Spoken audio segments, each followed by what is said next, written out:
मित्रों नमस्कार, मैं दिनेश यादव। इस चैनल पर आप सभी का स्वागत है।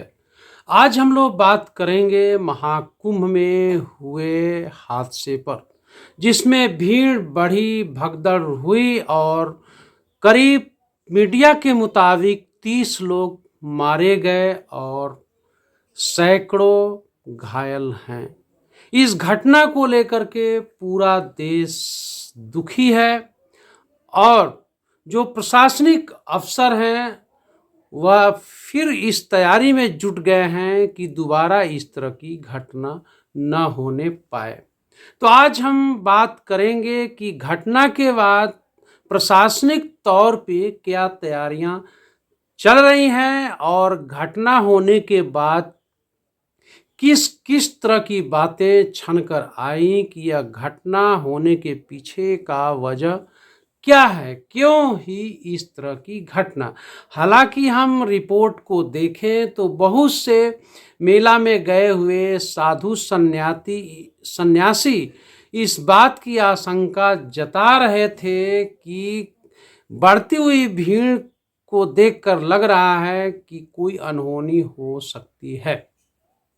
वहीं पर वीआईपी कल्चर के लोगों के आने जाने, उनके आवाजाही को देख करके भी आशंका व्यक्त की जा रही थी कि जिस तरह से बैरिकेटिंग की गई है और भीड़ के लिए रास्ते नहीं मिल रहे हैं, ये भी एक समस्या बनकर उभर सकती है। लेकिन उठ रही छोटी छोटी आवाज़ों को मेला प्रबंधन में लगे हुए अधिकारियों ने कोई ज़्यादा भाव नहीं दिया, जिसका नतीजा ये हुआ कि भगदड़ मची और करीब मीडिया के मुताबिक 30 लोग हताहत हुए। अब देखना है कि मेला के आगे की तैयारी को लेकर के किस तरह से मुस्तैदी बढ़ती है। अब तक के मीडिया रिपोर्ट के अनुसार जो हादसा हुआ है महाकुंभ में, इसका वजह अचानक संगम स्थल पर बढ़ती हुई भीड़ और उचित आवागमन के लिए सुविधा न होने से भगदड़ की स्थिति बनी और रात के करीब 1:30 बजे इस भगदड़ में लोग घायल हुए और लोग मारे गए।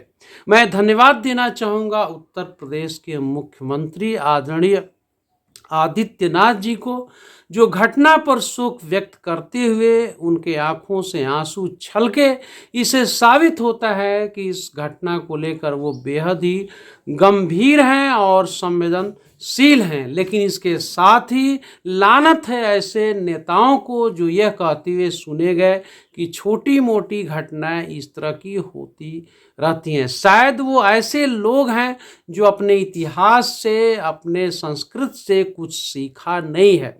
जो राजा होता है उसके लिए कुछ नहीं बल्कि एक व्यक्ति, एक नागरिक ही महत्वपूर्ण होता है। इतिहास में ऐसा देखा गया है, क्योंकि प्रभु राम ने लंका का पूरा सफाया इसलिए कर दिया कि माता सीता का हरण रावण ने किया था और अपने प्रजा के एक व्यक्ति के हरण होने पर प्रभु राम ने लंका के रावण के परिवार के साथ पूरा उसका समूल नष्ट कर दिया। इतना ही नहीं, प्रभु राम ने अपनी प्रजा के एक व्यक्ति रज्जक के उलाहना देने पर उन्होंने सीता का परित्याग कर दिया। तो जो राजा होता है उसके लिए भीड़ नहीं बल्कि उसकी एक प्रजा का एक व्यक्ति ही महत्वपूर्ण होता है। राजा बहुत ही संवेदनशील होता है। महाभारत में भी ऐसा आप देख सकते हैं कि मात्र द्रौपदी के अपमान होने पर पूरा महाभारत खड़ा हो गया। लेकिन जो सबसे ज्यादा संवेदनशील राजा होता है वह अपने एक नागरिक पर भी किसी तरह की चोट आने पर उस पर मरहम पट्टी लगाता है, सांत्वना देता है और पूरी कोशिश करता है कि प्रजा का एक व्यक्ति भी उससे किसी प्रकार से दुखी न हो। ऐसे नेता बहुत ही संवेदनहीन होते हैं जो किसी भी घटना को छोटा कह देते हैं। आप समझ सकते हैं जिस तरह से मीडिया रिपोर्ट आ रही है उससे महाकुंभ में बढ़ रही भीड़ को देखते हुए जो दूरदर्शिता होनी चाहिए मेला प्रबंधन में वो नहीं दिखाई गई। और इसके साथ ही वीवीआईपी लोगों के स्नान के लिए जो बैरिकेटिंग की गई वो बढ़ती हुई भीड़ को देखते हुए उस पर रोक नहीं लगाई गई बल्कि जस का तस रहने दिया गया। जैसा कि मेला के अधिकारियों ने स्वयं इस बात को कबूला है और आप रात को एक महोदय के द्वारा जो कमिश्नर हैं वो खुद अनाउंस कर रहे थे कि जो लोग भी आए हैं वो जल्दी से स्नान करके मेला से निकल लें, नहीं तो भगदड़ हो सकती है। या तो माँ सरस्वती उनके मुखार बिंदु से ऐसा बुलवा रही थी कि ऐसा हो सकता है, या तो ईमानदारी से वो इस बात का आकलन कर लिए थे कि इस तरह का हादसा हो सकता है, लेकिन लोग उसे गंभीरता से नहीं लिए। शायद दिन में ही बढ़ती हुई भीड़ को देख करके अगर इंतजाम कर लिया गया होता तो निश्चित तौर पे संगम तट पर इस तरह का हादसा नहीं होता। बहुत ही दुखद बात है और सभी देश का जो लोग हैं वो बहुत दुखी हैं कि जो बच्चे बिछड़ गए मेला में अपने परिवार से, भगवान करें कि वो पुनः मिल जाएं। जो लोग इस दुनिया से अलविदा हो गए उनके लिए बहुत ही शोक संवेदना है।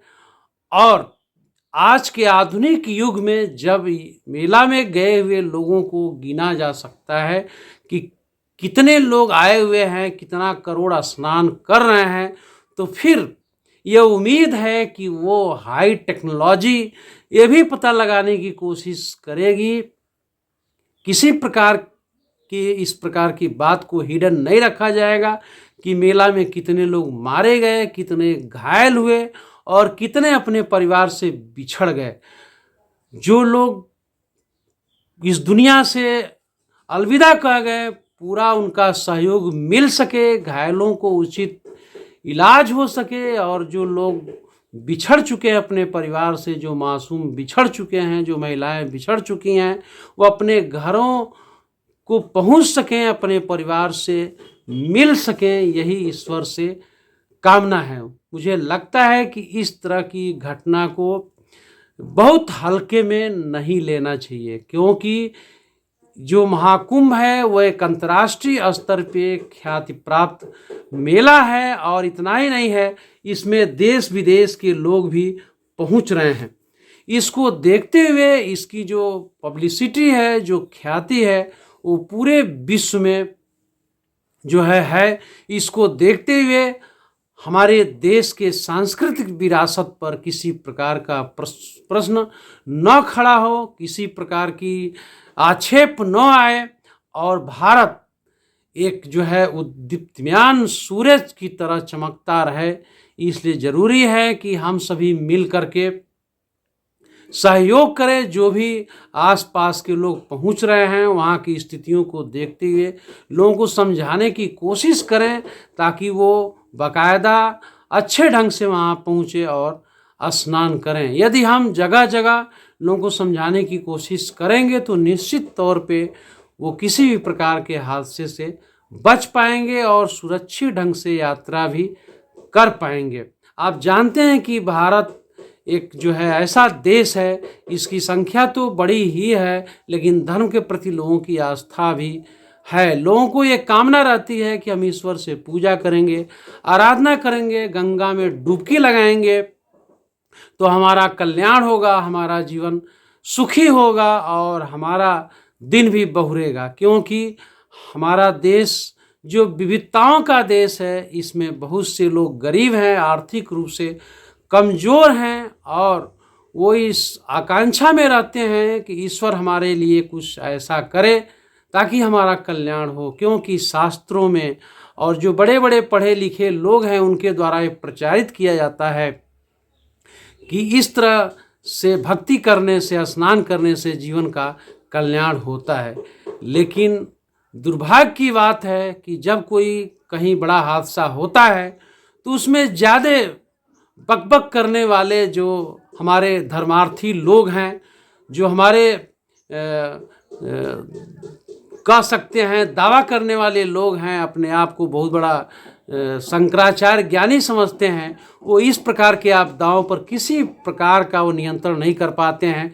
वही विज्ञान सहारा बनता है, वही हमारे पढ़े लिखे इंजीनियर, डॉक्टर और समाजसेवी और प्रशासन सहयोग में आता है और विज्ञान बढ़ चढ़ कर के लोगों की सहायता करता है। इसलिए कोशिश यही होना चाहिए कि अध्यात्म में जो वास्तविकता है धर्म की, वही लोगों तक पहुँचे और जो सही बात है वही लोगों तक जाए। हमें पाखंड से, अंधविश्वास से दूर लोगों को रहने के लिए कहना चाहिए। और जो सही ज्ञान है, क्योंकि जो विज्ञान है वो भी ईश्वर की देन है। हम कह सकते हैं कि ईश्वर हमारा पहला वैज्ञानिक है और जो अध्यात्म है वो भी विज्ञान पर आधारित है। इसलिए पाखंड का उसमें कोई जगह नहीं है। इसलिए पढ़े लिखे लोगों को सही सही बात जो समाज के लिए है उसी को बताना चाहिए, कहना चाहिए। और धर्म के जो वास्तविक रहस्य हैं, जो हमारे प्रभु राम ने, जो हमारे भगवान कृष्ण ने, जो महात्मा बुद्ध ने, गुरु नानक ने जो भी रास्ता दिखाया है, जो उन्होंने कहा है, बिना किसी लाग लपेट के उनके संदेश समाज में जाने चाहिए, निस्वार्थ भाव से, बिना किसी लालच के और बिना कुछ तोपे और ढके हुए। वास्तविक जो स्वरूप है धर्म का, अध्यात्म का, वही लोगों के बीच जाना चाहिए। इसी के साथ पुनः कुंभ में हताहत होने वाले लोगों के प्रति अपनी संवेदना व्यक्त करते हुए हम अपनी बात समाप्त करते हैं। फिर आपसे मिलेंगे। नमस्कार।